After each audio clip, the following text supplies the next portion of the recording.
Hey everyone. Yeah, it's about 7 o'clock in the morning on this Saturday morning, surprisingly. Um, the reason I'm doing it this early and in this environment, if you will, let me straighten that a little bit. The reason I'm doing it here is because my mom is off at a training or going to a training. She had to leave early because she's carpooling with some people. So she'll be gone to at least maybe 2 o'clock, 1:30 at the earliest. Um, so I thought I'd kind of take advantage and talk about something. Recently, and I think I mentioned this in some of my recent videos. If not, um, when I talked about looking at the 15 to 20-year history of Yu-Gi-Oh, if you will,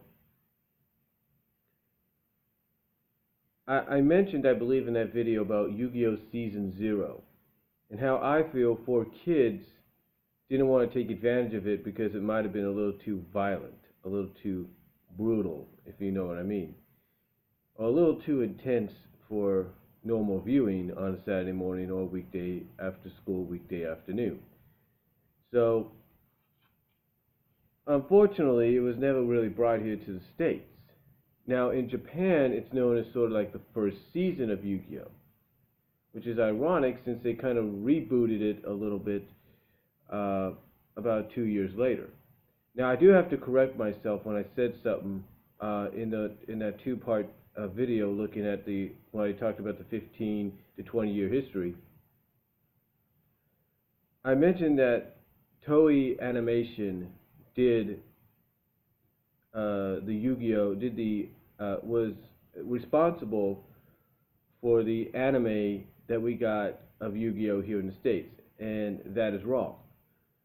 Instead, it was a company known as Nihon or something like that. Basically, the company that was behind the Yu-Gi-Oh! Pyramid of Light movie. So it was them, I guess and somebody else, I can't really think right now, but it was them, TV Tokyo, basically those were the people behind the Yu-Gi-Oh! We had here in the States. NAS, I think, was short, I'm not really sure. But this Nihon uh, something. I think NES for short. I think that's what they go by. And NES, if I'm right, again, I think that's what the short for. When they had nothing to do with the one that preceded it, even though the animation and stuff is very similar, the design's very similar. NES had nothing to do with the Yu-Gi-Oh that came out, the Yu-Gi-Oh anime that came out 2 years before.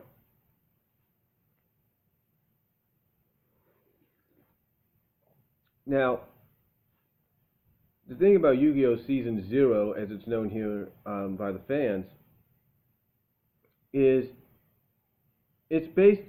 If you do your research, and I did some a lot, and I did some of my research on it in years in the years being a fan and recently, you find out that Season Zero is, as a lot of people like to call adaptations, television movie adaptations, loosely adapted from the manga, the first 7 volumes of the manga, if you will, or the Magna, or Magna, if you will. They're basically loosely based off the 7 volumes. Now, there are some original story arcs thrown in there to kind of give it more depth. There's a character. I think she had an English name here in the States. I can't really think of it right now. I think it was Ribbon, maybe. But Ribbon, perhaps, I think that was her name, but she was known as Miho, Moiho, or something like that. And she was sort of, in the manga, in case anybody knows, she was supposed to be a one-shot character. Just there for one chapter, and that was it. Toei Animation said, no, we're not going to do that. We're not just going to bring this character in, have a character like Tristan, Honda, be interested in her, have her sort of be like a good close friend of Yugi's as well, and Joey's, and as well as be Teia's, Enzu's best friend. Toei Animation said, no, we're not going to do that. we're going to take Mion, Ribbon, if you will, and we're going to make her a main character in the anime. And that's where sort of that loose adaptation comes in, because all the stories that were loosely adapted into the anime, Ribbon, I think that's her English name, was added to the equation. There were certain scenarios and scenes that were added to make it more, to fill out the episodes even more so, because the episodes, 24 minutes at length, 24 and a half minutes at length at most, the episodes themselves were based on the short Amagna chapters in each volume. Like, I could tell right now that that the first episode was based off a story out of volume 1 or 2. I know that because I own those volumes. So anyway, you could kind of see that. You see that. And again, like I said, there are some original stories added in for more depth and stuff.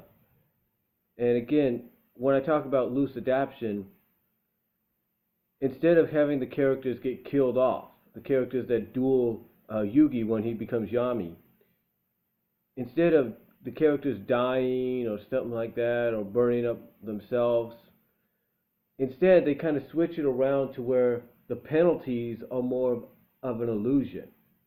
In other words, they think this has happened to them. They think it's happening.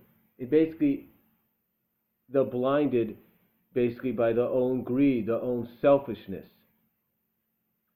You know, their own dark heart, if you will, blinds them to the truth. So again, one of the changes they did in season zero was they basically made all the penalties, which would either be fatalities or something else, they made them more into illusions, to where instead of the character that faced that penalty dying, being set on fire, dying, being electrocuted, whatever, it would be more of an illusion to them. It would be more like, it looks like it's going to happen to them, and all of a sudden they wake up and the total, like, you know, the true selves get revealed basically in the end. The true selves get revealed in the end. So that's one of the major changes, along with some filler episodes here and there. Some arcs did get changed. Now, I know we complained that 4Kids messed up on a lot of arcs, you know, some huge, big arcs as far as the Yu-Gi-Oh! We got. But here's what was crazy. There was an arc in the original manga called the Death Tea arc. And it was changed a little bit. I mean, you kind of knew by watching the anime. I haven't seen the episodes yet, but from what I've read, people kind of knew by watching the anime adaptation that it was the Death Tea saga, but it was changed over to something like Heavenly Guards or something like that. Because apparently, what happens in the Death Tea saga is a little too dark and intense for an anime adaptation of Yu-Gi-Oh! Even though that anime adaptation, you know, could have worked around it, and they did with the kind of changing of the storyline a little bit. Basically, it was the same storyline, like I said, but it was more along the lines that it was changed up because some of the results and stuff were a little probably too intense, even for Japan anime, if you can believe that. But anyway, the thing is, there were certain elements that were taken out. Now, what's crazy about this, when you compare Season 0 to what we had, and you compare Japan's to the Yu-Gi-Oh! That came out 2 years later, some might say, well, that doesn't really make any difference, seeing as though some of the seasons and story arcs there were just as dark, if not darker. And I agree on that. I really do. But you got to remember, this is Toei Animation that did Season 0, and NES, or NAS, if you will, that, I know that's the name of a rapper and all that, but NAS, if you will, NES, Nihon Systems, that did the version we had. So there was a big difference, and I guess they could get away with a lot more than what Toei was, because you got to think of it this way: Toei Animation, yeah, they could do some violent stuff. There's no doubt about it. But the more of a tamed anime, the more like those. Basically, the furthest they will go with their animes, whether it's a television show or a movie, the furthest they will go, if you will, the furthest they will go is killing off, is if it's necessary in a movie or in a final season, they will kill off certain characters. That's as far as they'll go. But most of the time, if it's, but most of the time they're kind of tame. And if they know something like, let's say, Yu-Gi-Oh is targeted towards teens and most importantly younger kids, then they're going to try to tone it down. Now, I'm not saying they didn't have to tone it down, but you got to look at it this way. Look at the ratings of the manga, if you will. Each volume was rated T. If you take a look at it from a rating standpoint, Season 0 was more of a TV PG product. Compared PG with T, and you kind of get you kind of get the idea. And that's the same way with what we had with this. Now you might say, well, that really doesn't make any difference with what we had here in the States and basically the Japan version of what we had in the States.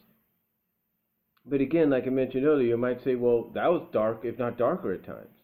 And I agree, but still they did a TV PG deal.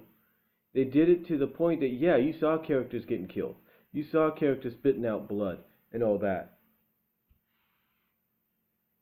But it was more along the lines that at the time, like I said, at the time I think it was more of a transition. I think Toei Animation, because they still had ties to the Western audience, and I guess still had a bit of influence, said, okay, we'll do this, we'll adapt it, but we're not going to go as far as what we see in the mangas. And they didn't, because they knew the main primary audience in the end was going to be kids, preteens and kids.